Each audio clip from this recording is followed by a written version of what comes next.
If you've never baked anything in your life before, just stay on this video, because even me, this is the first time I'm baking bread in my life, and it came out so good. It tasted really, really nice, and I don't mind showing you guys how to make it. Now, into a bowl, you're going to add in some lukewarm milk, okay? Now, you just heat up your milk a little before adding it. You're going to add in some sugar, some yeast, and some egg. This step is very important, especially if you're a beginner, so that you can proof your yeast and be sure that it is potent, okay? Set the yeast aside, and in about 2-3 minutes, you should start proofing if it's an active yeast. For your dough, add in flour and a pinch of salt into a bowl. I'm using my own Relux multipurpose food processor to knead this dough because I don't have strength to knead with my hands. Then add in your proofed yeast into that dry ingredient. Now, if you notice the yeast was blooming, now that's how you know that your yeast is active, okay?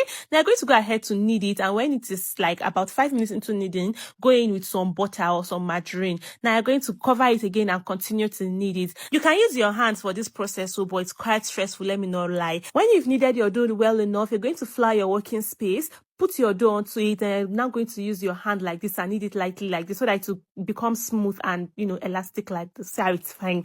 Now, into your bowl again, you're going to add in some vegetable oil or some sardine oil. Since I'm making some sardines bread, I added some sardine oil. Drop your dough into that bowl, and the essence of the oil is just so that your dough does not stick to the bowl, okay? Set it aside and allow it double in size for about 30 minutes to 45 minutes. That should work. Now, while that is happening, proceed to prep your sardines. You're just going to mash your sardines like this, or you can add in some peppers and onions. It's quite optional. I just wanted to make it plain. Then prepare your baking pan also. Use some butter to lightly grease your baking pan, and then use some flour to coat it like this also. Please pour out all the excesses. Now, this is so that your bread does not stick to the pan after baking. After about 30 minutes, this is what you should have. You see that my dough has very much doubled in size. Now, you're going to punch out the air and then transfer it to your working surface also. Use a knife to cut it into different pieces, then use your rolling pin to roll it out flat. Now, this is so that you can fill it with the sardines properly and roll it back into like your bread rolls, okay? Now, go ahead to fill the bread with your sardines. Honestly, depending on how much sardines you want in your bread.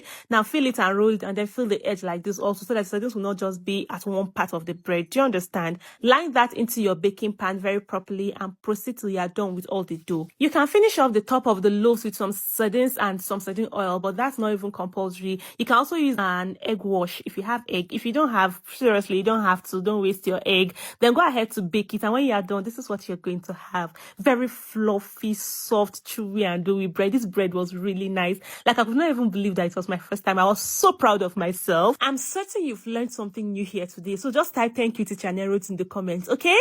Bye, guys. I'll see you all in the next one. I told you guys earlier that I baked bread for the very first time very perfectly today, but what I did not tell people was that there was no oven involved in that baking. Let me show you how to bake anything you want to bake without an oven. So first of all, I have this pot that I've just condemned for baking, like I've just kept it for baking without oven, okay? Now what you're going to do is that you're going to get a pot, add in some salt into that pot, a lot of salt actually, and then I'm going to add an extender. See, if in this age and time, your excuse for not baking is still because you don't have an oven, because you can say everybody using oven, so you don't want to bake because you don't have oven, please scratch it. Your excuse should end today. You can bake without an oven. Now, this is the extender I'm using. This is so that when I put my whatever it's I'm baking, it will not be in direct contact. My pan will not be in direct contact with the salt. Do you understand? Now, you cover it and preheat it so that, the way you preheat your oven, that's the same way you preheat this salt. You're just going to heat it like that. Then when you are done, you're going to add in your bread or whatever it is you are baking on top of that extender. When you are done, now I baked this for about 45 minutes on very low heat, and this is what I had. You see, I baked this small bread too. I did not really show that one too in the content, but I baked this small bread also, and this is the sardine bread. When you are done, pack your salt and your pot, just cover it and just go and keep it one side. You still use it again for your next baking. You see, your bread is ready, everything is ready, no oven, and this thing cooks very well. Don't let anybody deceive you. If you don't have an oven, please get a pot, get salt. In fact, you can even use sand if you don't want to use salt, okay? So don't stay there and be saying you want to use oven before you bake. You can bake without an oven. Thanks so much, guys, for watching, and I'll see you all in the next one. You push it, tell me thank you again.